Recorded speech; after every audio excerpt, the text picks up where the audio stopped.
आज हम स्टार्ट कर रहे हैं financial accounting and reporting US CPA day 1। देखिए डे 1 में मैं आपको ऑब्वियस सी बात है आज हम पूरा टॉपिक को ही स्टार्ट करने वाले हैं, लेकिन स्टार्टिंग के 5 to 6 मिनट मैं आप लोगों को स्पेशली सीपीए के जो सबसे लेंदी सब्जेक्ट के बारे में बता दूं। Financial accounting and reporting US gap, आज हम लोग स्टार्ट करने जा रहे हैं यूएस गैप। मेरा ओवर द पीरियड एक एक्सपीरियंस है कि अनलेस आप एक चार्टर्ड अकाउंटेंट हैं या सीए इंटर हैं, चार्टर्ड अकाउंटेंट के लिए ये सब्जेक्ट केक वॉक होगा। लिटरली बोल रहा हूं केक वॉक होगा, क्योंकि 95% सिलेबस सीए। तो बहुत सारे ऐसे स्टूडेंट जो मेरा ये वीडियोस भी देखते हैं, लाइव क्लासेस में तो बच्चे कम आते हैं, अराउंड 60-70 स्टूडेंट वीडियोस क्लासेस भी लेते हैं। तो जो चार्टर्ड अकाउंटेंट स्टूडेंट्स हैं उनके लिए तो फार सब्जेक्ट बहुत आसान है, क्योंकि सीए फाइनल में और सीए इंटर में उन्होंने बहुत डेप्थ में इस पर्टिकुलर सब्जेक्ट को पढ़ा है। मतलब ऐसा कोई भी डिफरेंस नहीं है जो आपने अपनी सीए स्टडी में नहीं किया है। लेकिन एक simple BCom student, MCom, MBA, उनके लिए ये टॉपिक, ये सब्जेक्ट सबसे ज़्यादा डिफिकल्ट पड़ता है। आपको ये ध्यान रखना होगा कि इस पर्टिकुलर टॉपिक को, इस पर्टिकुलर सब्जेक्ट को आपने अगर पास करना है तो आपको डे 1 से बहुत ज़्यादा सिंसियर होना पड़ेगा। मेरा ऐसा मानना है कि आपको अगर लिटरली फार सब्जेक्ट को पास करना है तो जो ओवर द पीरियड मेरा एक्सपीरियंस है बच्चों के साथ में, जितने भी बच्चे पास हुए हैं उनके बेसिस पर मैंने उनके एक छोटे से 5 पॉइंट्स बनाए हैं। केवल ये 5 पॉइंट को डिस्कस करेंगे, फिर पूरा कोर्स सिलेबस भी आपको बताएंगे। ये 5 पॉइंट स्पेशली ग्रेजुएट स्टूडेंट्स के लिए मस्ट फॉलो करना है। अगर आपने इन 5 में से एक में भी डिपार्चर कर दिया, डिफॉल्ट कर दिया, आपने इसको फॉलो नहीं किया, आज से 4 महीने बाद आपको रियलाइज हो जाएगा कि आप एक बहुत बड़ी गलती कर चुके हैं। पहली चीज, good command over basic concepts आपके होने ही चाहिए। बेसिक कॉन्सेप्ट का मतलब ये नहीं है कि सिर्फ जनरल एंट्री, आपको हर ट्रांजैक्शन का इंपैक्ट पता होना चाहिए कि ये ट्रांजैक्शन इनकम स्टेटमेंट में कहां हिट करता है, ये ट्रांजैक्शन बैलेंस शीट में कहां आता है, क्लोजिंग डेट के adjustment like accrued, outstanding, prepaid. और इस बात को ओवरकम करने के लिए मैंने आपके बेसिक सेशन भी लिए और एडवांस लेक्चर भी, देखिए मैं खुद ले रहा हूं। पूरे एडवांस फंडामेंटल के सेक्टर जो सेशन है वो मैंने अभी 7 to 8 सेशंस ले चुका हूं मैं, और आने वाले समय में बहुत सारे ऐसे सेशंस होंगे, जिसमें कल भी हमारा एक सेशन है। तो अगर आपको अपने बेसिक कॉन्सेप्ट के ऊपर बहुत काम करना पड़ेगा। पहली चीज, journal entries, balance sheet, date adjustment. आपको 2 चीजें बहुत अच्छे से पता होनी चाहिए कि इस पर्टिकुलर ट्रांजैक्शन का इंपैक्ट इनकम स्टेटमेंट में कहां पड़ रहा है और बैलेंस शीट में कहां पड़ रहा है, करंट ईयर में पड़ रहा है कि नेक्स्ट ईयर में पड़ रहा है। ये बात आपको बहुत अच्छे से पता होनी चाहिए। दूसरी बात, चाहे फिर वो चार्टर्ड अकाउंटेंट स्टूडेंट हो, नॉन चार्टर्ड अकाउंटेंट स्टूडेंट हो, आपके इंटरप्रिटेशन स्किल बहुत ज्यादा स्ट्रांग होनी चाहिए। मतलब क्वेश्चन इतने बड़े बड़े आएंगे, यूजलेस इंफॉर्मेशन भी क्वेश्चन में होगी, लेकिन उसका कोई काम नहीं होगा। आपको पता होना चाहिए कि किस इंफॉर्मेशन को आपको कब यूज करना। ओवर द पीरियड आप मुझसे सीखेंगे कि किस तरीके से इंटरप्रिटेशन स्किल आपको क्वेश्चन को सॉल्व करने में हेल्प करेगी। तो पहली चीज, good command over basic concepts. जिन बच्चों के कॉन्सेप्ट स्ट्रांग नहीं है उनके लिए मैंने सेपरेट क्लासेस मितेश सर के साथ में ऑर्गेनाइज करी है। एडवांस लेवल की क्लासेस मैंने ली हैं और मैं कंसिस्टेंटली लेते जा रहा हूं। पहली चीज तो आपको ये करना ही होगा, उसके बगैर आप सीपीए का फार सब्जेक्ट पास नहीं कर सकते। तो चार्टर्ड अकाउंटेंट स्टूडेंट के साथ में ये प्रॉब्लम आ ही नहीं सकती, क्योंकि मैं खुद एक चार्टर्ड अकाउंटेंट हूं। मुझे पता है कि एक सीए स्टूडेंट सीपीटी भी पास नहीं कर सकता अगर उसको जनरल एंट्री ना आती हो, तो फिर इंटर और फाइनल तो बहुत ही दूर की बात है। तो चार्टर्ड अकाउंटेंट को तो बेसिक कॉन्सेप्ट पहले से आते हैं, लेकिन इंटरप्रिटेशन स्किल बहुत रिक्वायरमेंट होगी, तो उसको इंप्रूव करना होगा। तो जो वीडियोस देख रहे हैं इस बात को बिल्कुल ध्यान रखें। आपको कॉम्प्लिसेंट नहीं होना है कि आप एक चार्टर्ड अकाउंटेंट हैं इसलिए सीपीए बहुत आसानी से निकाल लेंगे, लेकिन मैं बिल्कुल बोल रहा हूं it's a cake walk for a chartered accountant. जितना एफर्ट आपने सीए फाइनल में किया उसका 25% आप यहां करिए, आप सीपीए 6 महीने में निकाल लेंगे। एक चार्टर्ड अकाउंटेंट 6 महीने में सीपीए के 4 सब्जेक्ट पास कर सकता है, ये मैं दावे के साथ कह सकता हूं, क्योंकि 90% कोर्स सेम है। पहली चीज। दूसरी बात, after finishing of each chapter study session must be created. ये सर स्टडी सेशन क्या होता है अभी आपको बताने वाला हूं मैं। तो इसको अभी हम होल्ड पे डालते हैं कि sir finishing of each chapter study session क्यों क्रिएट करना चाहिए। It is for all. और यूएससीपीए में जो की है ना, की वो सिमुलेशन से होकर ही जाती है। अगर आपने सिमुलेशंस में मास्टरी हासिल नहीं करी, बहुत आपको दिक्कतें आ सकती। Simulation is the key. ये डेंजर जोन है, चाहे फिर वो सीए स्टूडेंट हो, नॉन सीए स्टूडेंट हो, और एक चार्टर्ड अकाउंटेंट स्टूडेंट भी सिमुलेशन में स्ट्रगल कर सकता है। इसीलिए फार की क्लासेस आपको अटेंड करनी पड़ेगी।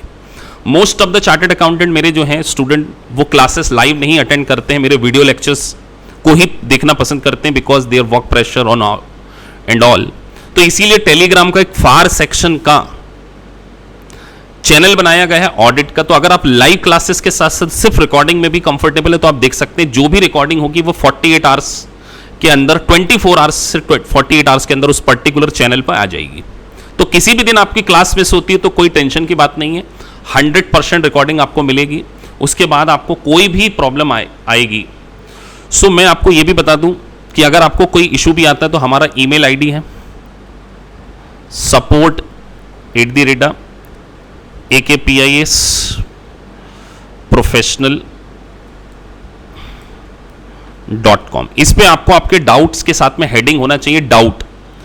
जैसे आप एक मेल ड्राफ्ट करेंगे, आपको ग्लैम का क्वेश्चन नंबर उसमें मेंशन करना होगा। ग्लैम के रिव्यू प्रोवाइडर से हम, तो ग्लैम का क्वेश्चन नंबर आपको मेंशन करना होगा कि सर ग्लैम के इस क्वेश्चन में मुझे प्रॉब्लम है।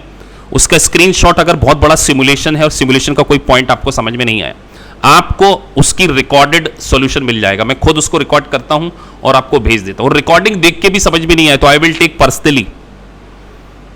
तो पर्सनली ये मेंटोरशिप बैच है, तो इसमें आपको पूरा 100% सपोर्ट मिलेगा। मेरा 100 से भी ज्यादा मिलेगा, 200%, बिकॉज मुझे रिजल्ट चाहिए होता है। मेंटोरशिप बैच में मेरे बच्चे 95% बच्चे पास कर जाते हैं, अगर वो सीरियस हैं तो। सीरियस नहीं है तो फिर कुछ नहीं हो सकता। तो ईमेल आईडी आपको लिख के दिया गया है। दूसरी बात, तो आपको क्लास में सारी चीजें बहुत अच्छे से समझ में आएंगी। आप चैट बॉक्स में बाकायदा अपने डाउट को रेस कर सकते हैं, लेकिन डाउट को मैं पॉज लेने के बाद रिजॉल्व करता हूं। जैसे अगर 15-16 लोग इस बैच में होंगे, वो सभी एक साथ डाउट लिखेंगे तो डिफिकल्ट होता है। तो क्लास में 1 घंटे की क्लास के बाद 10 मिनट डाउट्स के लिए भी स्पेसिफिक मैंने अलॉट कर रखे हैं। मीनवाइल जहां कहीं भी मुझे, मैं डाउट्स को देख लूंगा और फिर पॉज करके क्या है आपके डाउट्स को लूंगा। उसका रीजन, ये जो वीडियोस हैं ये रिकॉर्डेड भी जाते हैं और अभी कोर्स में बहुत ज्यादा चेंजेस आए हैं, इसलिए नए रिकॉर्डेड हो रहे हैं। सो आपके डाउट्स प्रॉपर होंगे। चैट बॉक्स बिल्कुल ओपन है, आपको चैटिंग करके उसमें अपने डाउट्स को लिखना है या साथ में आप नोट डाउन कर लीजिए। अगर डाउट लाइव क्लास में छोटा है तो समझा दिया जाएगा, या अलग से टाइम लेकर आपको बिल्कुल डाउट समझाए जाएंगे। तो डाउट्स आपके 100% रिजॉल्व होंगे डे 1 से, ये मेरा लाइव कमिटमेंट है आपको। तो आपको सिमुलेशंस को पास करना, सिमुलेशन अगर आप अच्छे से सॉल्व करेंगे तभी आप पास होंगे, अदरवाइज आप पास नहीं होंगे। और सिमुलेशन आप तभी पास कर सकते हैं जब आपके कॉन्सेप्ट बहुत अच्छे हैं। तीसरी की।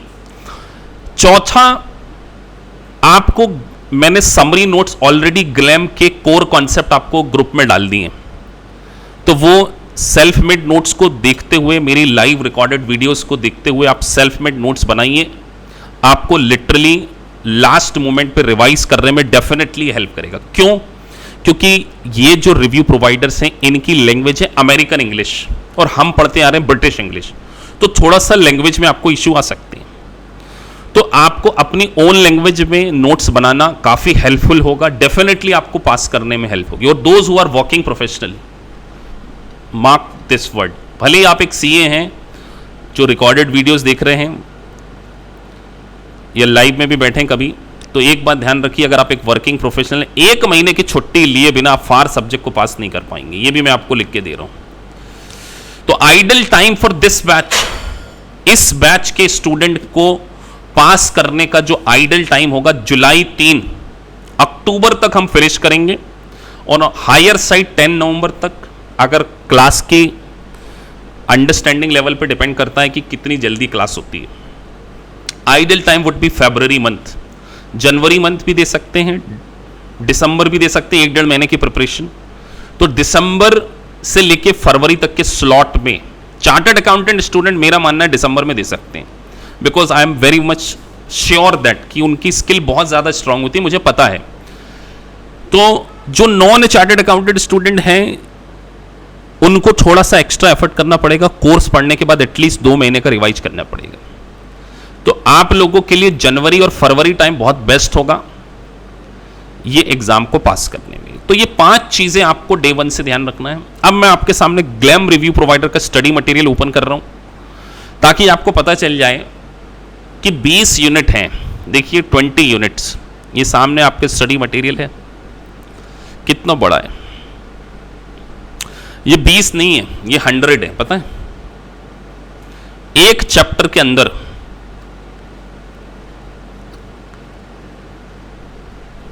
और ग्लैम से ज्यादा डेप्थ कोई सा स्टडी मटेरियल नहीं है। मैंने सारे मटेरियल को रिव्यू कर चुका हूं बहुत अच्छे से, बहुत डिटेल में रिव्यू करा हुआ है। वाइली हो, बैकर हो, मुझे सबसे ज्यादा डेप्थ में यही लगा है।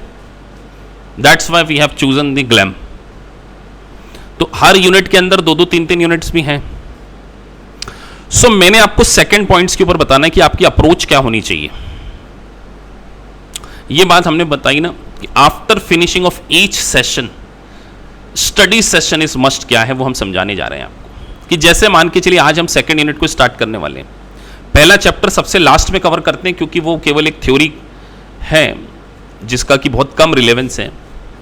तो जैसे मान के चलिए आज मैं आपको स्टडी यूनिट 2 पढ़ाने वाला हूं, उसके बाद आपके पास जो क्वेश्चन बैंक है उसमें आपको जाना होगा। उसमें 2 चीजें होंगी, क्वेश्चन बैंक होगा प्लस टेस्ट बैंक होगा। आपका टेस्ट बैंक होगा, मल्टीपल चॉइस क्वेश्चन आप ओपन करेंगे, आपको ऐसे 3 सेशन दिखेंगे वहां पे, ऐसी 3 चीजें दिखेंगी।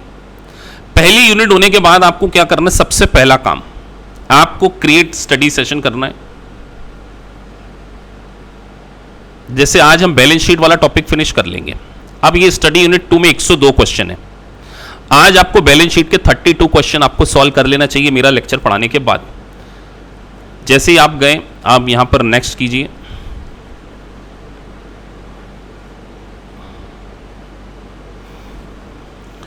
ग्लैम ऑर्डर को ही सिलेक्ट करना है, रैंडम ऑर्डर को सिलेक्ट नहीं करना है। एसएस को सिलेक्ट करेंगे, नेक्स्ट कीजिए। मैक्सिमम 20 क्वेश्चन, 32 क्वेश्चन भी सॉल्व कर सकते हो और एटलीस्ट एक सिटिंग में आपको 20 क्वेश्चन तो सॉल्व करना ही चाहिए, 1 सिटिंग। आप इसको ओपन करेंगे, 20 क्वेश्चंस आपके सामने आ जाएंगे ऐसे। और आपको इस 20 क्वेश्चन के बेसिस पे, जैसे मान के चलिए आपने कोई क्वेश्चन किया, अब वो क्वेश्चन आपका गेस वर्क में जैसे सही हो गया, देखो मेरा गेस वर्क में ही सही हो गया, तो आपको उसका रीजन भी देखना है। देखो रीजन लिखा है, बहुत अच्छे से रीजन लिखा हुआ है।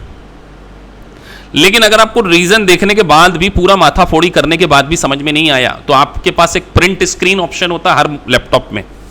उसको प्रिंट स्क्रीन लेना है, उसको अपने मेल में अटैच करना है, आप मुझे मेल कर देंगे। 20 क्वेश्चन में से 4 क्वेश्चन, 5 क्वेश्चन, 6 क्वेश्चन ऐसे हो सकते हैं कि आपसे ना बने आफ्टर सीइंग सोल्यूशन। लेकिन अगर आप सोचेंगे हम तो सर से पूछ लेंगे, तो आप खुद डेवलप कभी नहीं हो पाएंगे। मैं आपको अपनी इंटेलिजेंसी लेवल से समझा दूंगा, लेकिन आपकी इंटेलिजेंसी लेवल से थोड़ी समझा पाऊंगा कि आप क्या सोच रहे हैं। तो आपको मेहनत करनी पड़ेगी। ये सॉल्यूशन नीचे लिखे होते हैं, उसके बावजूद भी आपको सॉल्यूशन नहीं समझ में आ रहा है तो फिर मैं हूं ना, मैं आपको समझाऊंगा। वैसे 90% केस में जब हम सिलेबस पढ़ेंगे ना, 90% क्वेश्चन, मेरा एक्सपीरियंस है हर बैच के साथ में, जो मैं पढ़ाता हूं उससे 90% क्वेश्चन बच्चों से पहले ही हो जाते हैं। इतना स्लो चलते हैं हम कि 90% क्वेश्चन आप पहले ही सही कर लेंगे। बट स्टिल अगर आपसे कुछ क्वेश्चन नहीं बनेंगे तो आप मुझसे डाउट्स पूछिए, डेफिनेटली आपके डाउट्स में रिजॉल्व करूंगा। अब जब ये 20 क्वेश्चन कर लेंगे ना, तो आपकी परफॉर्मेंस आपको दिखेगी। आप क्या कर सकते हैं, अपनी परफॉर्मेंस एनालिसिस कर सकते हैं, ग्रेड एनालिसिस की आपका ग्रेडिंग कितनी आ रही है, उसके थ्रू ही आप एनालिसिस कर पाएंगे। जैसे हिस्ट्री कि आपने कितने क्वेश्चन सही किए, कौन से क्वेश्चन आपके गलत हुए, पूरा ट्रैक रिकॉर्ड आपके पास हमेशा के लिए रहेगा। और आपकी परफॉर्मेंस में आपको पता चलेगा कि जैसे 65% अगर आ रहा है, ये एक क्वेश्चन में आपने 2.43 मिनट्स का टाइम लिया है, 100 क्वेश्चंस थे, 96 क्वेश्चन सही किए, उसमें से 65 क्वेश्चन अगर करेक्ट किए हैं, तो जो गलत किए हैं उसको आप वापस से क्या कर सकते हो, चेक कर सकते हो कि यार ये गलत मैंने किए, मुझे इनमें इंप्रूवमेंट की जरूरत है। जैसे देखिए ये क्रॉस है, तो ऐसे अगर आप कंसिस्टेंटली फॉलो करेंगे तो ही आप पास हो पाएंगे, चाहे फार सब्जेक्ट हो,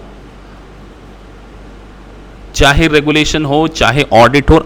ये एग्जाम इंटरनेशनल एग्जाम है, ये चार्टर्ड अकाउंटेंट ऑफ इंटरनेशनल बनने वाले, ये बीकॉम, एमकॉम, एमबीए इंडिया की नहीं है। ये आपको पहले दिन से ही पता होना चाहिए कि हम वन नाइट स्टडी करके इस एग्जाम को डेफिनेटली पास नहीं करने वाले, ये मैं आपको अश्योर कर रहा हूं। और ओवर कॉन्फिडेंट स्टूडेंट भी फेल हो जाएंगे इसमें।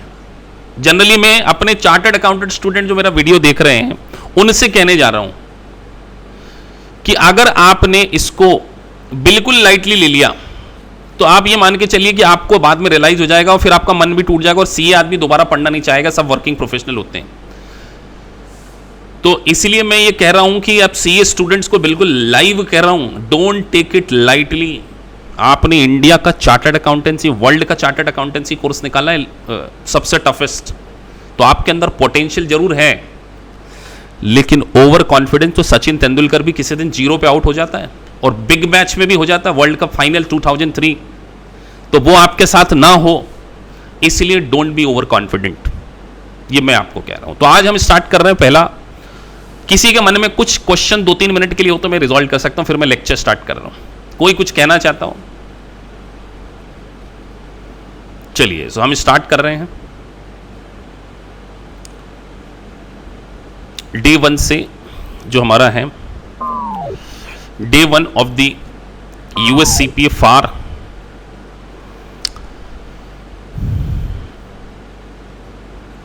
तो सेकेंड यूनिट से हम स्टार्ट करने जा रहे हैं।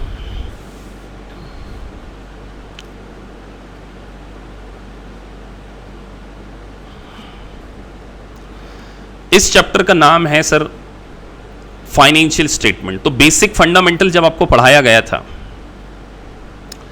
सो आपको फाइनेंशियल स्टेटमेंट के बारे में बताया गया था कि what are the financial statements, financial statements क्या क्या होते हैं।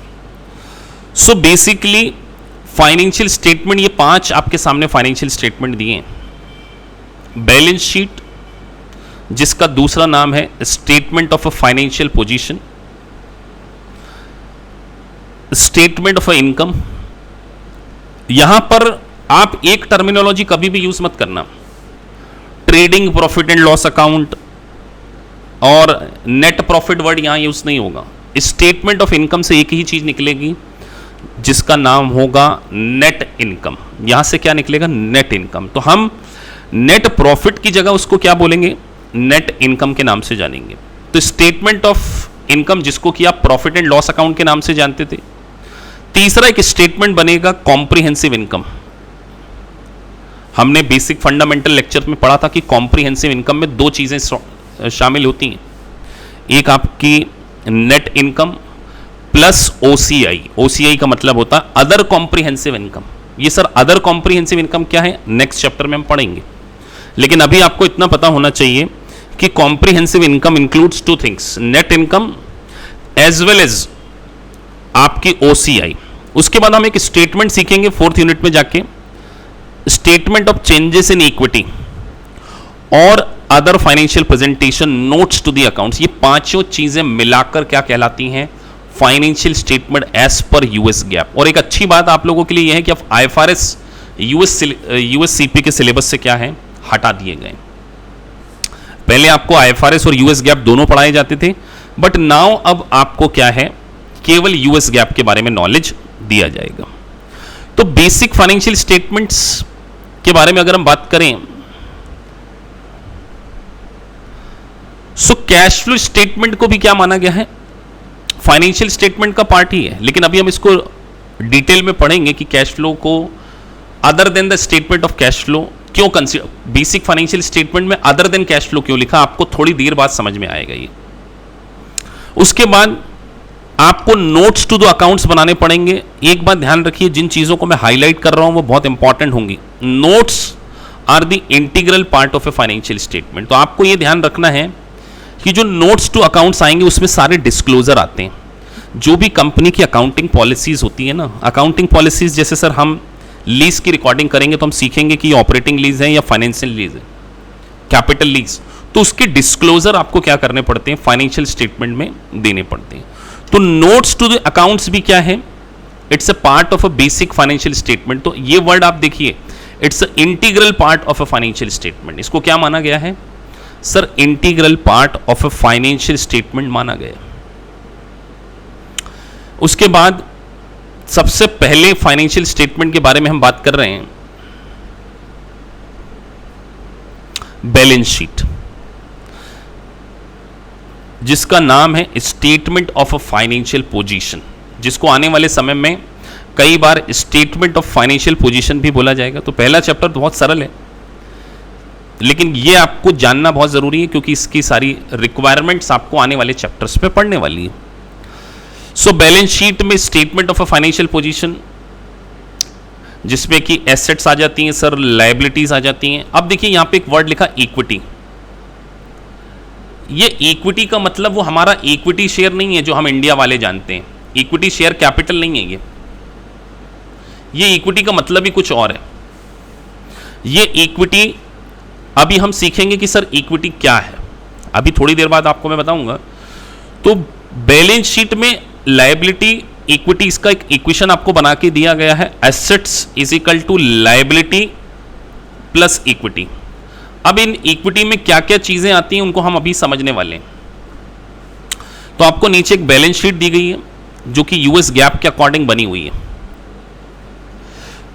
तो मल्टीपल चॉइस क्वेश्चन में से छोटे छोटे क्वेश्चन भी पूछे जाते हैं। Assets are generally reported in the order of liquidity. देखिए सबसे मोस्ट लिक्विड आपकी सबसे टॉप पे है cash, cash and cash equivalent जो है सबसे टॉप पे आएगी। उसके बाद लिक्विडिटी के उसमें सीक्वेंस में इसको आप क्या करेंगे, प्रेजेंट करेंगे।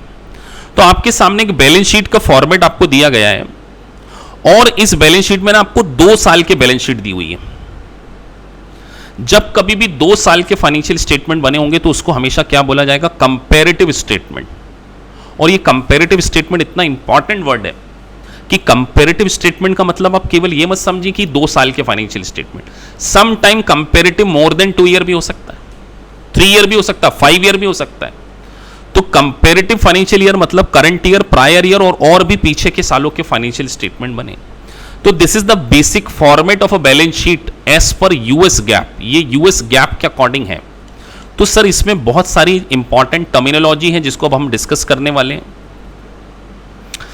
आप देखिए लेफ्ट हैंड साइड पे आपकी करंट एसेट्स आ रही है और राइट हैंड साइड पे क्या आ रही है, करंट लायबिलिटीज। तो सबसे पहले आप देखिए लायबिलिटीज को 2 कैटेगरी में क्लासिफाई किया गया है, एक करंट लायबिलिटी और एक नॉन करंट लायबिलिटी। तो करंट लायबिलिटी मतलब ऐसी लायबिलिटी जिसका पेमेंट विद इन 1 ईयर और operating cycle of a organisation whichever is more, whichever is longer. मैंने क्या वर्ड यूज किया, करंट लायबिलिटी मतलब जिसका की पेमेंट आप कैश में विद इन 1 ईयर और operating cycle of a organisation. Operating cycle मतलब जब एक ऑर्गेनाइजेशन अपने इनपुट को बेचकर आउटपुट में बदल लेती है, मतलब कैश में क्या करती है, कन्वर्ट कर लेती है, उसको हम क्या बोलते हैं, ऑपरेटिंग साइकिल। ठीक है सर। तो 1 साल के अंदर जिसका पेमेंट करना होता है या ऑपरेटिंग साइकिल, दोनों में से जो ज्यादा, उसको हम क्या करते हैं, करंट लायबिलिटी में क्लासिफाई करते हैं। तो अपने एक्सपीरियंस से बता रहा हूं कि इनकम टैक्स में बच्चे लोग कंफ्यूज हो जाते हैं। इनकम टैक्स को तो करंट लायबिलिटी माना गया, लेकिन आप नीचे ध्यान दीजिए, नीचे एक इनकम टैक्स और लिखा है, ये डेफर्ड इनकम टैक्स को लॉन्ग टर्म माना गया। तो जब कभी भी आप सिमुलेशंस करेंगे ना, तो आपको इस बात के ऊपर ज्यादा फोकस करना है कि कई बार तो जो बॉन्ड पेबल नीचे लिखा है ना, वो भले आपको नॉन करंट लायबिलिटी में दिख रहा है, लेकिन वो करंट लायबिलिटी में भी क्लासिफाई हो सकता है अगर उसका payment company balance sheet date से 1 साल के अंदर क्या है, करने वाली है। अगर विद इन 1 ईयर उसका पेमेंट होने वाला है तो आप उसको क्या करेंगे, करंट लायबिलिटी में क्लासिफाई करेंगे, भले ही वो नॉन करंट। तो हर लायबिलिटी को आपको करंट वर्सेस नॉन करंट के अंदर क्या करना पड़ेगा, क्लासिफाई करना पड़ेगा। तो करंट के क्लासिफिकेशन के लिए अगर इसका पेमेंट आप 1 साल के अंदर या operating cycle whichever is longer में करने वाले हैं, तो आप उसको करंट लायबिलिटी में क्लासिफाई करेंगे। इसी तरीके से आपको लेफ्ट हैंड साइड में देखिए इक्विटी समझाया गया है कि सर इक्विटी का मतलब क्या होता है। तो देखिए इक्विटी में सबसे पहले कॉमन शेयर लिखें, कॉमन स्टॉक। कॉमन स्टॉक का मतलब ही इक्विटी शेयर कैपिटल। जो इंडियन स्टूडेंट हैं वो इसको इक्विटी शेयर कैपिटल के नाम से जानते थे, लेकिन यूएस गैप में इसको क्या बोला जाएगा, कॉमन स्टॉक। और देखिए कॉमन स्टॉक के जस्ट नीचे एक वर्ड है एडिशनल पेड इन कैपिटल। ये बहुत सारे स्टूडेंट के लिए नया वर्ड हो सकता है। एडिशनल पेड इन कैपिटल का मतलब है सिक्योरिटी प्रीमियम। जब एक कंपनी 8 पार वैल्यू से ज्यादा प्राइस पर अपने शेयर को इशू कर देगी ना, अगर आपने मोर देन फेस वैल्यू से ज्यादा पर इशू किया तो जो एडिशनल अमाउंट लिया है उसको आप हमेशा किस में डालेंगे, एडिशनल पेड इन कैपिटल, जिसको आने वाले समय में मैं किस नाम से जानूंगा, APIC, additional paid in capital के नाम से हम उसको जानेंगे, है ठीक है। तो ये आपको ध्यान रखना है कि एडिशनल पेड इन कैपिटल जब पार वैल्यू से, तो इसका मतलब सर ये इक्विटी का पार्ट होता है। दूसरी बात, आपको एक वर्ड देखने को मिलेगा एक्यूमुलेटेड OCI। OCI का मतलब होता है अदर कॉम्प्रिहेंसिव इनकम। ये पूरा चैप्टर है कि सर कौन कौन सी इनकम OCI में क्लासिफाई होती, पर केवल टाइम बिंग के लिए समझा रहा हूं। जितनी भी अनरियलाइज गेन होते हैं ना, अनरियलाइज गेन जो एक्चुअल में आपको रियलाइज नहीं हुए, वही कहां पे क्लासिफाई किए जाते हैं, OCI में। लेकिन इसका यह मतलब नहीं है कि हर अनरियलाइज गेन, कुछ स्पेसिफिक अनरियलाइज गेन को ही OCI में क्लासिफाई किया गया। लेकिन अभी मैं आपको यह बात नहीं बताने वाला कि सर कौन कौन से, क्योंकि वो चैप्टर में पढ़ेंगे। लेकिन क्योंकि आपको बैलेंस शीट को समझना है तो आपको यह पता होना चाहिए। और एक्यूमुलेटेड वर्ड है, मतलब करंट ईयर और प्रीवियस ईयर दोनों के OCI को जोड़कर हम क्या करेंगे, एक्यूमुलेटेड OCI करेंगे। और एक रिटेन अर्निंग, रिटेन अर्निंग का भी मतलब होगा current year profit plus OCI। और ये जो दोनों है ना, इन दोनों का टोटल OCI और रिटेन अर्निंग का टोटल ही क्या कहलाता है, ध्यान रखिए। OCI plus retained earning is equal to comprehensive income. इस वर्ड को आप बिल्कुल ध्यान रखिए। बहुत सारे मल्टीपल चॉइस क्वेश्चन आपको इतनी सी बात के ऊपर भी देखने को मिलेंगे। और रिटेन अर्निंग का मतलब हो गया current profit plus previous profit. ये दोनों मिला के क्या बनता है, तो अगर कंपनी के पास पीछे का प्रॉफिट नहीं है, पिछले सालों का प्रॉफिट नहीं है, तो करंट प्रॉफिट ही रिटेन अर्निंग है एक तरीके से। तो रिटेन अर्निंग और का मतलब current profit plus previous profit. तो OCI plus retain earning is equal to comprehensive income. तो कई बार बच्चे कंफ्यूज हो जाते हैं इस वर्ड से। OCI, O का फुल फॉर्म है अदर कॉम्प्रिहेंसिव इनकम है। अगर क्वेश्चन आपसे, आपको बड़े माइन्यूटली देखना पड़ेगा कि वो आपसे कॉम्प्रिहेंसिव इनकम पूछ रहा है या अदर कॉम्प्रिहेंसिव इनकम पूछ रहा है। पता चले वो आपसे अदर पूछ रहा है और आप कॉम्प्रिहेंसिव में नेट इनकम को भी जोड़ के लिख रहे हो, तो ध्यान रखिए OCI एक अलग इनकम है और नेट इनकम एक अलग है। दोनों के अलग अलग क्लासिफिकेशन है, जिसको आप अभी समझेंगे ओवर द पीरियड। तो एक बात ध्यान रखना, comprehensive income includes net income plus OCI। और मैंने यहां पे लिखा है sir OCI plus retain earning. तो रिटेन अर्निंग मतलब current year profit plus previous profit, और OCI में क्या आता है, नॉन कैश प्रॉफिट्स आपके कंसीडर किए जाते हैं। और इन सब का जो टोटल है ना, इसको हम क्या बोलते हैं, इक्विटी। इन सभी के टोटल को हम क्या बोलेंगे, इक्विटी। लेकिन एक और इंपॉर्टेंट बात, आप आने वाले समय में एक वर्ड पढ़ेंगे, कंसोलिडेटेड बैलेंस शीट। क्या पढ़ेंगे, कंसोलिडेटेड बैलेंस शीट। चैप्टर मुझसे पढ़ेंगे बिजनेस कॉम्बिनेशन, आने वाले 14 या 15 नंबर की यूनिट है। तो वहां पर एक वर्ड आएगा NCI, जो अभी आपको बता रहा हूं। NCI का मतलब होता है non controlling interest.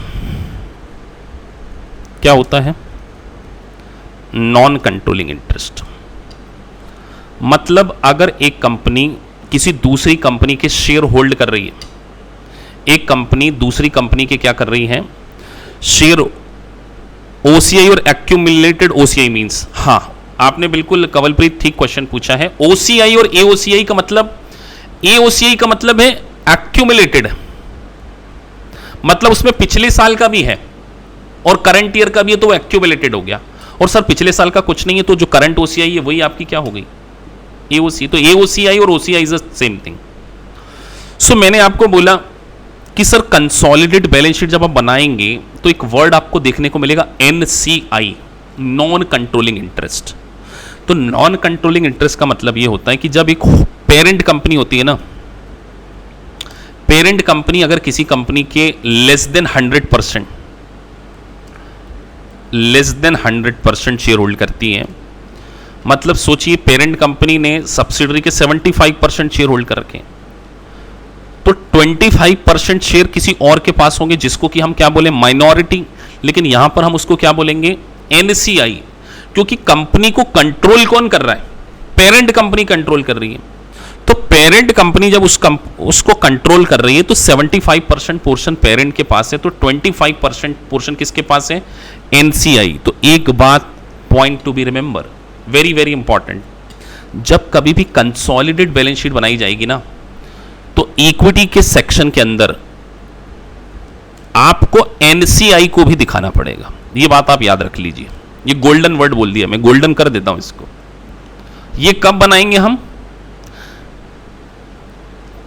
Equity section के अंदर। जैसे देखिए आपको यहां पर बैलेंस शीट दिख रही है, लेकिन यहां पर कहीं भी एनसीआई नहीं दिख रहा होगा, क्योंकि ये कंसोलिडेटेड बैलेंस शीट नहीं है, ये स्टैंड अलोन बैलेंस शीट है। कंसोलिडेट का मतलब होता है पेरेंट कंपनी और उसकी सब्सिडरी कंपनी के दोनों के रिजल्ट को प्रोड्यूस करके बनाया गया फाइनेंशियल स्टेटमेंट।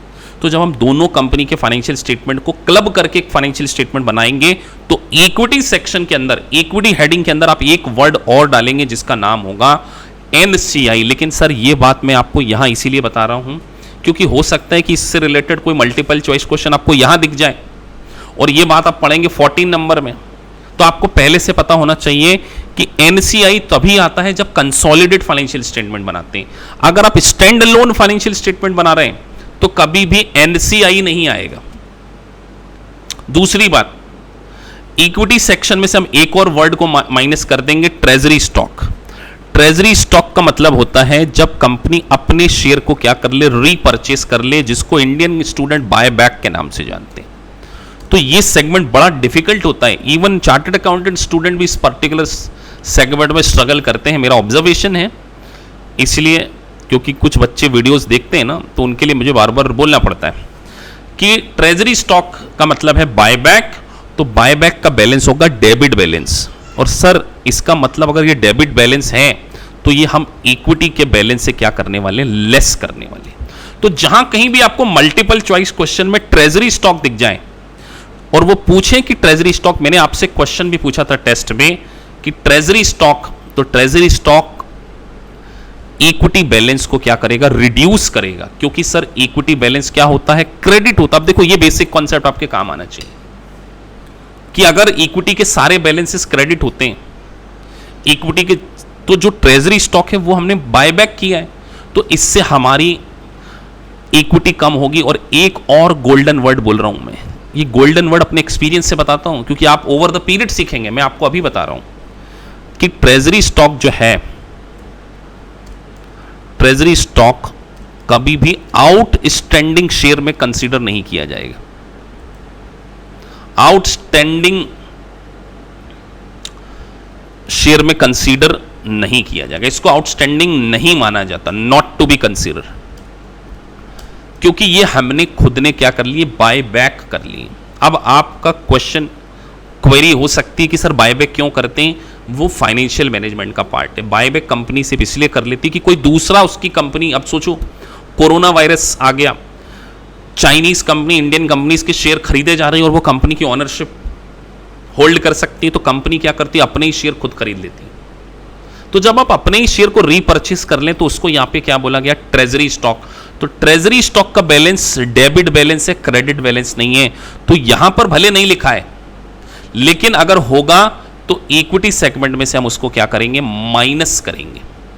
तो ये आपका पूरा लायबिलिटी सेक्शन पूरा हमने समझ लिया सर। ये पूरी लायबिलिटी सेगमेंट को आप अच्छे से देख लीजिए। अगर आपको कोई भी डाउट है, मैं आपके डाउट अभी हैंड टू हैंड रिजॉल्व करा दूंगा, एक बार देख लो। लेकिन डाउट को तभी पूछना जब आपको जेन्युइनली हो, बिकॉज टाइम आप लोगों का है। सिर्फ देख लीजिए, 30 सेकंड का मौका दिया है।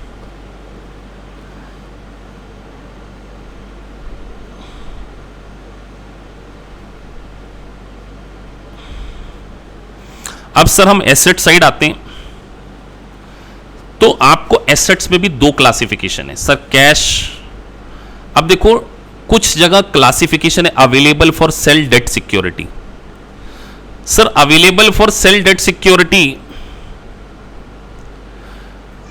अच्छा अंकुर कब कहना है कि सर ओसीआई, देखो बेटा ओसीआई एक अलग चैप्टर है। ओसीआई का मतलब है अदर कॉम्प्रिहेंसिव इनकम, ऐसी इनकम जो कि रियलाइज नहीं हुई। चलिए एक एग्जांपल के थ्रू समझा लेते हैं, आपने पूछा है तो मैं अभी बता देता हूं। अब सोचो आपने फॉरेन करेंसी में डील किया, हाँ आपने एंट्री पूछी। अब देखो जब अभी हम ट्रेजरी स्टॉक पढ़ नहीं रहे, तो अब मैं आपको यहां पे ट्रेजरी स्टॉक की जनरल एंट्री बताने लगूंगा, तो हम ट्रेजरी स्टॉक में फिर क्या पढ़ेंगे।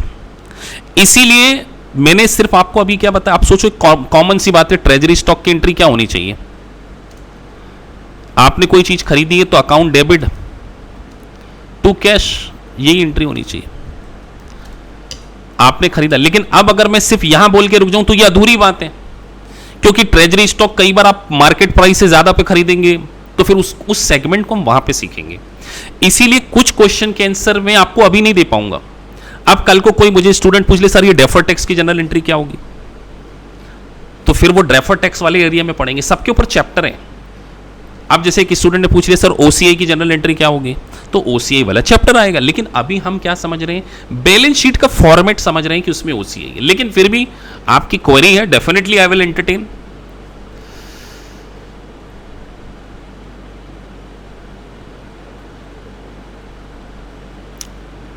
चलिए हम इन सारी चीजों को डिस्कस करेंगे, लेकिन जब मुझे लगेगा कि वाकई इस चैप्टर से रिलेवेंट है तब। क्योंकि अभी अगर सबके आंसर देने लगेंगे तो बेटा हम है ना लीक से थोड़ा सा हट जाएंगे, क्योंकि अभी हम बिल्कुल स्टार्टिंग लेवल पे हैं। I will definitely entertain your all your doubts and के 10 मिनट्स में।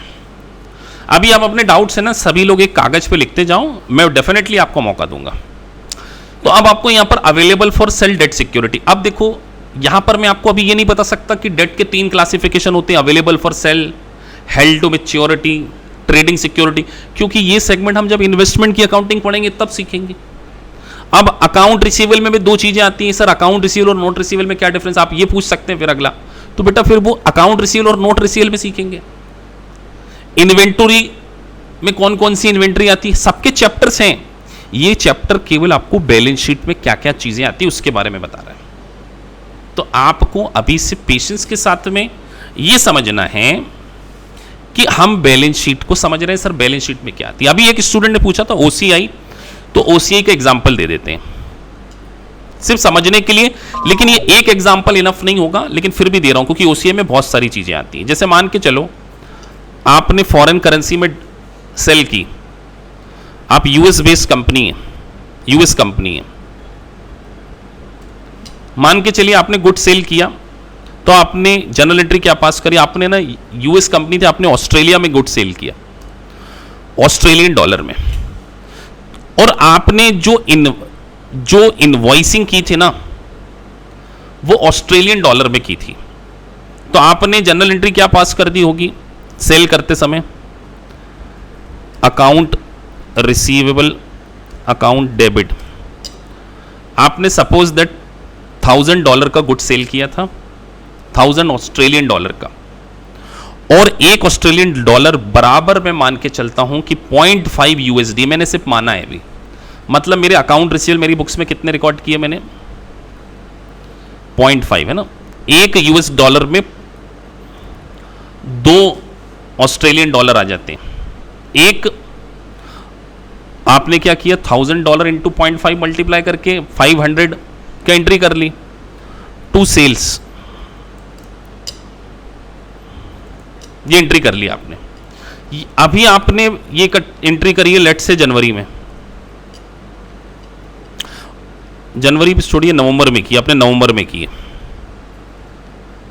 अब 31 दिसंबर जब आपकी बैलेंस शीट बनेगी ना, तो उस दिन ऑस्ट्रेलियन डॉलर और यूएस डॉलर के रेट में चेंज आ गया। अभी 1 ऑस्ट्रेलियन डॉलर जिस दिन आपने ट्रांजैक्शन किया था, उस दिन 0.5 यूएसडी आते थे ट्रांजैक्शन डेट पर, लेकिन जिस दिन बैलेंस शीट बना रहे हैं उस दिन 1 Australian dollar is equal to, मान के चलिए रेट हो गया चेंज, वो 0.45 हो गया।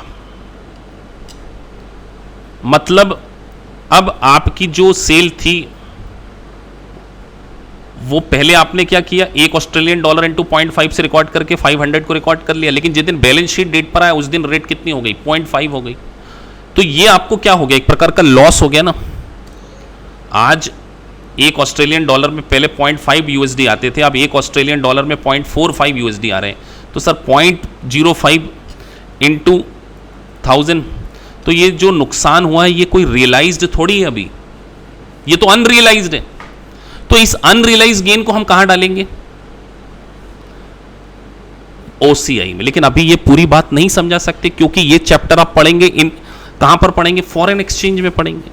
तो जो चीज हमें फॉरेन एक्सचेंज में पढ़नी है, तो हम उसको क्या करेंगे, फॉरेन एक्सचेंज में डालेंगे। तो आपको ये ध्यान रखना है कि ये एक एग्जाम्पल है, लेकिन अगर यहां इसको अभी डिस्कस करने लगे तो फिर हम बैलेंस शीट से हटके किसी दूसरे चैप्टर पे पहुंच जाएंगे। इसीलिए आप लोगों को थोड़ा सा पेशेंस रखते हुए चीजें रिलेवेंट टाइम पे हम उसको डिस्कस करेंगे। तो अभी मैं था कहां पर, बैलेंस शीट में हम थे। तो बैलेंस शीट में करंट एसेट्स और नॉन करंट एसेट्स का क्लासिफिकेशन आपको दिया है, तो आपको करंट और नॉन करंट में क्या करना है, क्लासिफिकेशन करना है। तो यहां पर आपको एक और वर्ड देखने को मिल रहा होगा, ये आपके लिए बिल्कुल नया होगा, इक्विटी मेथड ऑफ इन्वेस्टमेंट। तो अब इत्तेफाक से इक्विटी मेथड ऑफ इन्वेस्टमेंट के लिए भी चैप्टर नंबर 6 दिया हुआ है कि इक्विटी मेथड ऑफ इन्वेस्टमेंट क्या होती है। तो अभी आपको समझना है कि इन्वेस्टमेंट है केवल, और इन्वेस्टमेंट को रिकॉर्ड करने की कुछ मेथड्स होती है, जिसमें कि इक्विटी मेथड होगी और एक फेयर वैल्यू मेथड। जब हम रिस्पेक्टिव चैप्टर्स को पढ़ेंगे तो इसको डिस्कस करेंगे। तो इस तरीके से आपको करंट एसेट्स और करंट लायबिलिटीज का क्या दिया हुआ है, क्लासिफिकेशन गिवन है। तो हमने करंट एसेट्स और करंट लायबिलिटीज का क्या समझ लिया, क्लासिफिकेशन समझ लिया। आगे हम बढ़ते हैं। अब करंट एसेट्स के बारे में मैंने आपको बता दिया, during the normal operating cycle और 1 ईयर, दोनों में से जो लॉन्गर है उसको, अगर मान के चलिए कोई एसेट जो आपकी कैश में रियलाइज हो जाती है during the normal operating cycle और 1 year, which ever is longer, तभी आप उसको क्या करेंगे, करंट एसेट्स में क्लासिफाई करेंगे। तो करंट एसेट्स की जो डेफिनेशन है, with in the operating cycle और 1 year, which ever is longer, word याद रखना। मतलब इंडियन स्टूडेंट जो हैं कई बार कंफ्यूज हो जाते हैं इस पर्टिकुलर पॉइंट में, कि उनको ऐसा लगता है कि करंट एसेट्स तो वही होगी जो 1 साल के अंदर रियलाइज हो। नहीं बेटा, अगर कंपनी का ऑपरेटिंग साइकिल 14 मंथ का है, तो वो एसेट्स जो 14 महीने के अंदर कैश में रियलाइज हो सके, उसको हम क्या करेंगे, करंट एसेट्स की डेफिनेशन में मानेंगे as per the US GAAP. ये यहां पर यूएस गैप और आईएफआरएस कई बार क्या करते हैं, कॉन्ट्राडिक्ट कर जाते हैं। तो हमें ध्यान रखना है सर कि क्वेश्चन में हमें डेट को बड़े माइन्यूटली देखना होगा कि कौन से ईयर के लिए किस डेट पर बात हो रही है। अगर क्वेश्चन हमें 14 मंथ ऐसा कुछ कंफ्यूज करने की कोशिश कर रहा है, तो ये जो येलो कलर का जो मैंने वर्ड को हाईलाइट किया है, आप इस बात को ध्यान रखना, विच एवर इज लॉन्गर। आपको कुछ एग्जाम्पल दिए हुए हैं कि सर इनको हम क्या करेंगे, करंट एसेट्स में क्या करेंगे, क्लासिफाई करेंगे। जैसे कैश, कुछ trading securities available for sale, held to maturity, ये सारे एग्जाम्पल किसके हैं, करंट एसेट्स के एग्जाम्पल है। Receivable, inventories, prepaid, certain individual investment, इन सभी को हम क्या मानते हैं, करंट एसेट्स मानते हैं। इसी तरीके से सर नॉन करंट एसेट्स क्या होगी, जो कि सर करंट एसेट नहीं है, उसको हम क्या मानेंगे, नॉन करंट एसेट्स मानेंगे।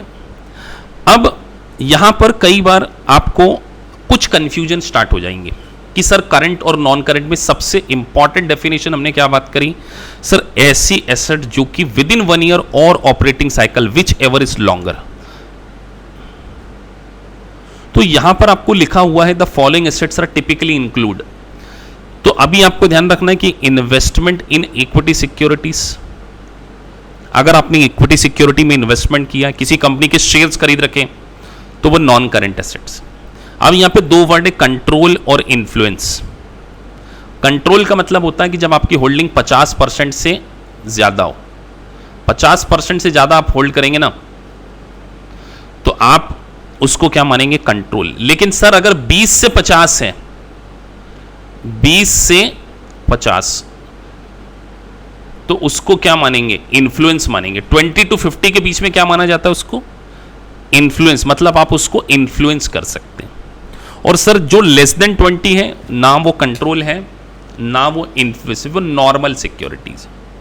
तो जनरली एक बात आप ध्यान रखिए, इक्विटी सिक्योरिटी में कभी भी इस प्रकार का क्लासिफिकेशन नहीं होगा, हेल्ड फॉर सेल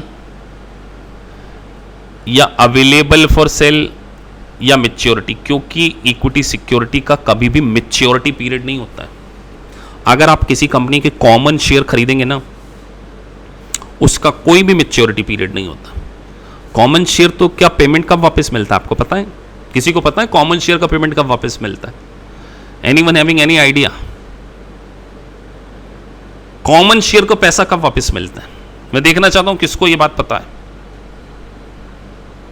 हाँ, ऑन वाइंडिंग अप, जब कंपनी क्या हो जाती है, जब कंपनी का क्या हो जाता है, लिक्विडेशन हो जाता है, तो कॉमन शेयर का पेमेंट उसको कब वापस मिलेगा, केवल लिक्विडेशन पे। इसीलिए ध्यान रखिए, ये जो क्लासिफिकेशन है ये केवल और केवल किस में होगा, डेट सिक्योरिटीज।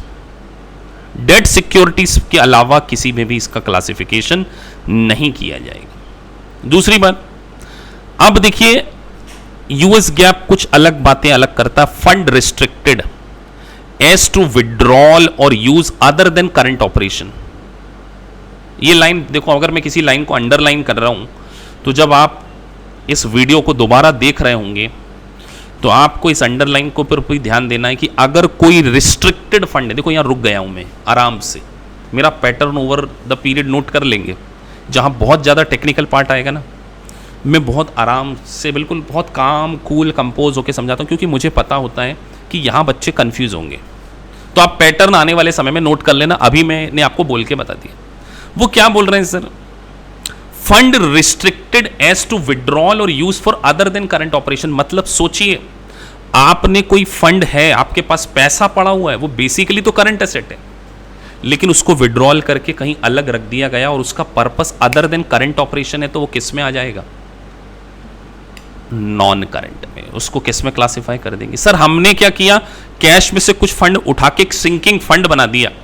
किस फंड का यूटिलाइजेशन हम कब करेंगे, हम हमारी डेट के पेमेंट के लिए करेंगे। इन फ्यूचर जब डेट का जब पेमेंट करेंगे, तो इस पेमेंट के लिए हम क्या कर सकते हैं, इस फंड को यूटिलाइज कर सकते हैं। तो अगर आपने कोई रिस्ट्रिक्टेड फंड है जिसका पर्पस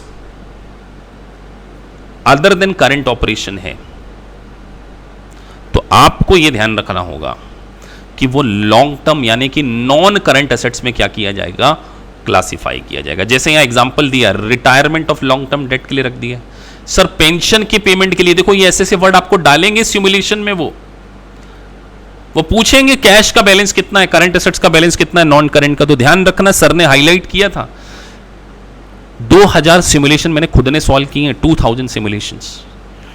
ग्रुप पे कम से कम 70-80 सिमुलेशन तो आपको मिल जाएंगे सोल्यूशन। इंटायर इंडिया में बोल रहा हूं, इंटायर वर्ल्ड में मेरे इंस्टीट्यूट के अलावा सिमुलेशन कोई कराता ही नहीं है। ये मैं आपको चैलेंज के साथ कह सकता हूं। बहुत सारे स्टूडेंट है ना मेरे इंस्टीट्यूट में, अदर इंस्टीट्यूट को छोड़ के आते हैं, वो सब पढ़ा देंगे, लेकिन आपको मेरे करीब करीब 100 से 150 सिमुलेशंस मिलेंगे सॉल्व। आप देख लेना, ओवर द पीरियड आते रहेंगे सिमुलेशन, दे दनादन सिमुलेशन। 4 तो सिमुलेशन मैंने आपको ऑडिट में करा दिए पहले दिन, कल परसों फिर कराऊंगा इन्वेस्टमेंट का। तो मैं इतने सिमुलेशन सॉल्व कर चुका हूं, और अलग अलग बुक्स के। तो आपको मैं वो टिपिकल पॉइंट्स यहां बता दूंगा कि देखो ये पॉइंट आपको सिमुलेशंस में देखने को मिलेगा कि अगर आपने कोई पेंशन ऑब्लिगेशन के लिए फंड को अलग से बचा के रखा है, तो उसको नॉन करंट एसेट्स में, और अगर आपने कोई एसेट्स को परचेस करने के लिए फंड को रिक्लास अलग कर रखा है, उसको भी हम क्या करेंगे, नॉन करंट एसेट्स में क्या करेंगे, क्लासिफाई करने वाले। हाँ, सिमुलेशन के वीडियो व्हाट्सएप पे नहीं देते सकते बेटा, व्हाट्सएप पे नहीं आएंगे, हमने टेलीग्राम चैनल बनाया हुआ है, आपको टेलीग्राम चैनल पे बाकायदा मिलेंगे। आपको सभी को टेलीग्राम ग्रुप को जरूर ज्वाइन कर लेना। टाइमिंग, अगर कभी क्लास में कोई डिले होता है या किसी दिन क्लास किसी रीजन से नहीं हो पाती है, सारे के सारे मैसेज आपको टेलीग्राम चैनल पे आएंगे, किसी को पर्सनल मैसेज नहीं आएगा, आपको टेलीग्राम चैनल पे नोटिफिकेशन आ जाएगा। तो अपने मोबाइल में टेलीग्राम को डाउनलोड करके रख लीजिए, और बहुत आसान सा ऐप है। दूसरी बात हमने यहां पे करी सर कि अगर फंड रिस्ट्रिक्टेड विड्रॉल है तो उसको हम क्या करेंगे, नॉन करंट एसेट्स में क्या करेंगे, क्लासिफाई करेंगे। उसके बाद कैपिटल एसेट्स, देखिए not used in the current operation such as idle facilities, land held for future, ये सारी चीजें क्या है, आपकी लॉन्ग टर्म एसेट्स मानी जाती है, नॉन करंट। साथ में आपको कुछ पीपीई के बारे में दिया, पीपीई के लिए अलग से आप अकाउंटिंग स्टैंडर्ड पढ़ेंगे, प्लांट प्रॉपर्टी इक्विपमेंट, जिसमें लैंड आ गया, नेचुरल रिसोर्सेज आ गए, सब्जेक्ट टू डिप्लेशन। अब ये वर्ड आपको डिप्लेशन में पढ़ाया जाएगा, माइंस वगैरह के ऊपर डिप्लेशन लगता है, जैसे ऑयल, गैस, बिल्डिंग इक्विपमेंट, ये सब क्या है, प्रॉपर्टी इक्विपमेंट। फिर हो जाएगी इंटेंजिबल एसेट्स। फिर कुछ अदर नॉन करंट एसेट्स के बारे में बताया गया है आपको, जैसे deferred tax assets as a long term receivable. ये डेफर्ड टैक्स एसेट्स को किसमें माना गया, ध्यान रखना, लॉन्ग टर्म एसेट्स। तो ये आपका एक पहला चैप्टर था जो कि फिनिश हो गया।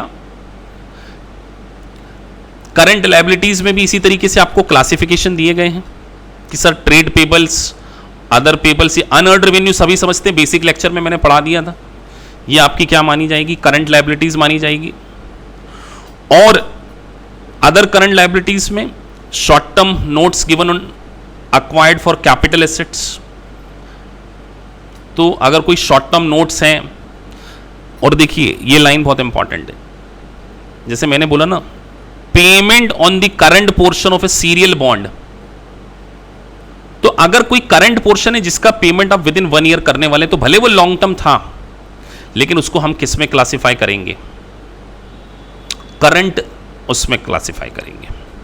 अब कुछ चीजें जो कि करंट लायबिलिटीज में कंसीडर नहीं की जाएंगी, जिसका कि पेमेंट हम क्या करते हैं, तो एक बहुत इंपॉर्टेंट टर्म में यूज करने जा रहा हूं। अब ये बहुत इंपॉर्टेंट एरिया है, तो मैं इसको जरा, और बहुत सारे बच्चे यहां पे कंफ्यूज होते हैं, जब आप इसको सेल्फ पढ़ेंगे तो आपको चक्कर आ जाएंगे, इतना टेक्निकल पॉइंट लिखा हुआ है। इसलिए यहां पे मैं देखो इसको, आपको सभी को मैंने वर्चुअल बुक्स भी भेज दी है, ऐसे आप डाउनलोड करके लिख लीजिए और ऐसे अपने नोट्स पे आप हाईलाइट कर सकते हैं। बहुत इंपॉर्टेंट पोर्शन है ये। आप लोगों को मैं 2 मिनट पढ़ने के लिए देता हूं, मैं 2 मिनट आ रहा हूं, आप इसको पढ़िए।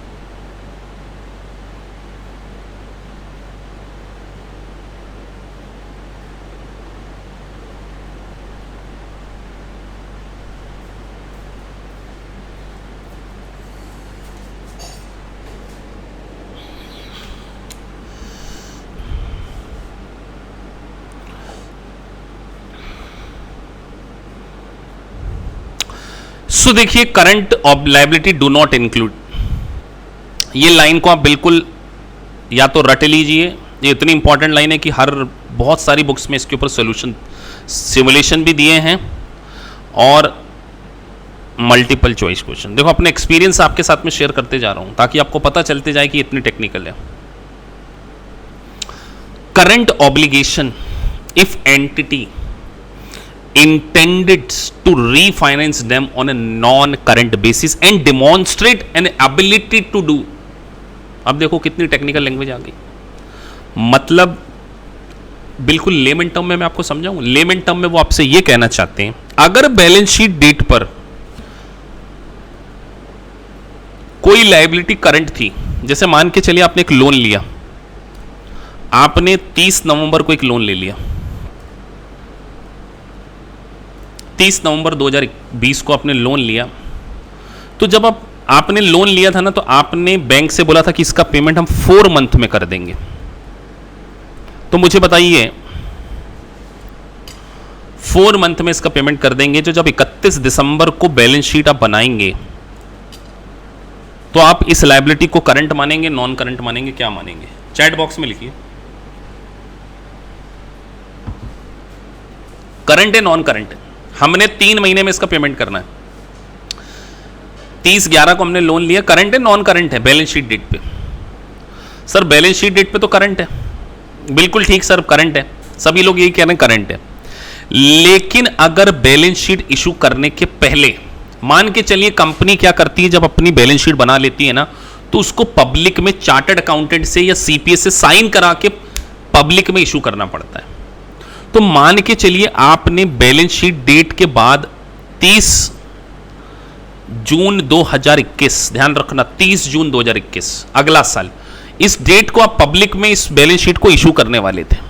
और अगर आपने इस डेट के पहले बैंक से एक एग्रीमेंट कर लिया, लेट्स से 31 मई को, ये 31 मई भी छोड़िए, आपने क्या किया 10 जनवरी 2021 को बैंक से एक एग्रीमेंट कर लिया कि इसका पेमेंट मैं 4 महीने में नहीं करूंगा, मैं इसका पेमेंट आपको सितंबर के आसपास कर पाऊंगा, 30 सितंबर 9 2021। बताइए ये एग्रीमेंट कब हुआ है? एग्रीमेंट कब हुआ है? बैलेंस शीट डेट के बाद हुआ है कि जो पेमेंट है हम कब करने वाले हैं? 30 सितंबर 2021। कब करने वाले हैं? 30 सितंबर 2021 को इसका पेमेंट करने वाले। हमने अग्रीमेंट कब किया बैंक से? बैलेंस शीट डेट के बाद, लेकिन बैलेंस शीट को इशू करने के पहले। बैलेंस शीट डेट के बाद, लेकिन बैलेंस शीट को इशू करने के पहले अगर बैंक से कोई रीफाइनेंस एग्रीमेंट हो जाता है तो 31 दिसंबर की बैलेंस शीट में उसको आप क्या दिखाएंगे? करंट की नॉन करंट? जल्दी लिखिए। अगर बैलेंस शीट को इशू करने के पहले मैंने एक रीफाइनेंस एग्रीमेंट करा लिया तो उसको मैं क्या क्लासिफाई करूंगा? करंट की नॉन करंट? क्या लगता है आप लोगों को? यस, इसको हम क्या कर लेंगे? नॉन करंट में क्या कर देंगे? रिक्लासिफाई कर देंगे। तो सर इसका मतलब आप ये कहना चाहते हैं कि अगर बैलेंस शीट डेट पर कोई करंट लायबिलिटी थी, लेकिन बैलेंस शीट को इशू करने के पहले अगर आपने बैंक से कोई रीफाइनेंस एग्रीमेंट कर लिया और उसको आप डिमॉन्स्ट्रेट कर सकते हैं, तो आप उसको बैलेंस शीट डेट पर करंट नहीं दिखाएंगे बच्चों, उसको किस में दिखाएंगे? नॉन करंट लायबिलिटी में उसका क्या करेंगे? आप क्लासिफिकेशन करेंगे। तो ये पूरे नटशेल, इसका सार बस यही है कि आपको इस बात को ध्यान रखना है कि वो नॉन करंट क्या कहलाएगा? आपका नॉन करंट लायबिलिटीज आपका कहलाएगा। उसको हम किस में क्लासिफाई करेंगे? हमने बैलेंस शीट से वो 1 साल का होना चाहिए। मैंने एग्जांपल ले लिया, हाँ वो 2022 लिखना चाहिए। बिल्कुल आपने सही कहा कि उसको 2022 लिखूंगा मैं। अगर वो 1 साल है तो वो है ही। अगर वो उसको लॉन्ग टर्म के रूप में, बिल्कुल सही कहा आपने कवलप्रीत, कि अभी भी वो 1 साल ही हो रहा था, मेरे को 2022 लिखना चाहिए। अगर वो हमने ऐसा एग्रीमेंट कर लिया बैलेंस शीट डेट के बाद कि वो लॉन्ग टर्म बन जाती है, तो बैलेंस शीट डेट पर भले वो करंट थी, लेकिन हमने बैलेंस शीट इशू करने से पहले अगर कोई रीफाइनेंस एग्रीमेंट कर लिया तो हम उसको क्या करेंगे? नॉन करंट एसेट्स में क्या करेंगे? नॉन करंट लायबिलिटीज में क्या करेंगे? बैलेंस शीट पे क्या करने वाले हैं? रिक्लासिफाई करने वाले। उसके बाद आपको इक्विटी दी हुई है, तो इक्विटी का मतलब मैंने अभी आपको बैलेंस शीट में समझाया। नीचे देखिए ट्रेजरी स्टॉक आ गया, दैट इज रीपरचेस। और ट्रेजरी स्टॉक को हम क्या करेंगे? सब्सट्रैक्ट कर देंगे, reduction from the equity. Total equity से आप उसको क्या कर देंगे? माइनस कर देंगे। तो सर इक्विटी में क्या क्या आता है? Capital contribution by the owner, जब आप नए शेयर इशू करेंगे। और अगर आप एक्स्ट्रा प्राइस ले रहे हैं तो जिसको हम सिक्योरिटी प्रीमियम मानते हैं, पेड इन कैपिटल। उसके साथ साथ रिटेन अर्निंग आपका इक्विटी में आता है, एक्यूमुलेटेड ओसीआई उसमें आता है। और देखिए नॉन कंट्रोलिंग जो मैंने आपको बताया था ना, ये कब आएगा और इसको हम कहां पढ़ने वाले हैं? Study unit 15। Sir treasury stock को कहां पढ़ने वाले? देखो लिख दिए। तो यहां पर आपकी स्टडी यूनिट 1.1 क्या होती है? पूरी तरीके से फिनिश होती है। अब आपकी ड्यूटी, हां अगर सितंबर से पहले होता तो वो करंट लायबिलिटी कहलाता बेटा। अक्षता वेरी गुड, सही क्वेश्चन आपका। तो यहां हमने फर्स्ट पॉइंट 1 को फिनिश कर लिया। अब बीइंग ए अच्छे स्टूडेंट, समझदार स्टूडेंट कौन होंगे जो 32 के 32 क्वेश्चन को कर लें। इन 32 क्वेश्चन में से जो भी आपको डाउट आएंगे, आपको पहले अपने लेवल पे कोशिश करना है, फिर उसके बाद आपको अगर नहीं बने तो मुझसे बिल्कुल पूछना, I will definitely help you. तो आपको सॉफ्टवेयर दिया गया है, आप आज इन 32 क्वेश्चन को करके देखिए। और अगर आप इसको प्रोकास्टिनेट करने की सोच रहे हैं कि सर हम तो बिल्कुल आराम से पढ़ेंगे, तो डे विल डेफिनेटली कम कि आपको क्लास हो चुकी होंगी और आपको कुछ समझ में नहीं आएगा बाद में। अगर साथ साथ नहीं करेंगे तो कॉन्सेप्ट बिल्ड नहीं होंगे। शेड्यूल ऑफ फार बैच आपको बिल्कुल इन्फॉर्म कर दिया जाएगा, ऑलरेडी ग्रुप में डाला जा चुका है। सैटरडे संडे 9, इसका टाइम आने वाले समय में बढ़ा देंगे, लेकिन फॉर ए टाइम बिंग अभी ये 2 दिन की क्लासेस हैं। और आपको देखना ऐसा फील हो जाएगा कि सर 2 दिन की क्लास भी ज़्यादा लगेगी, क्योंकि इतना ज़्यादा होमवर्क, अब 32 क्वेश्चन करना है। अब आप सोचिए 32 मल्टीपल चॉइस क्वेश्चन करने में आपको मिनिमम 4 घंटे लगने वाले हैं, और कल एक यूनिट और खत्म हो जाएगी। हाँ, कल भी 9 बजे, ये सैटरडे संडे फार की बैचेस का टाइमिंग सैटरडे संडे 9 PM। तो आप 32 क्वेश्चन को करके रखिए और यू विल फील दैट कि जो हमने पढ़ा है इस रिकॉर्डेड वीडियो के बाहर नहीं होगा। वो ये 1 घंटे 1 मिनट में जो मैंने आपको एक यूनिट पढ़ाई है ना, इसको अगर आपने अच्छे से समझा है तो 32 के 32 क्वेश्चन का आंसर हो जाए। हाँ, कल एडवांस फंडामेंटल की क्लासेस हैं हमारी, जो कि चलती हैं, ऑप्शनल होती है, आप बैठ सकते हैं। ठीक है जी, चलिए। तो अब हम कोई एडवांस फंडामेंटल क्लासेस का कोई शेड्यूल नहीं है, वो एक ऑप्शनल क्लासेस है जो कि टाइम टू टाइम ऑर्गेनाइज कराई जाती है as per the demand of the student और as per the time availability of the me.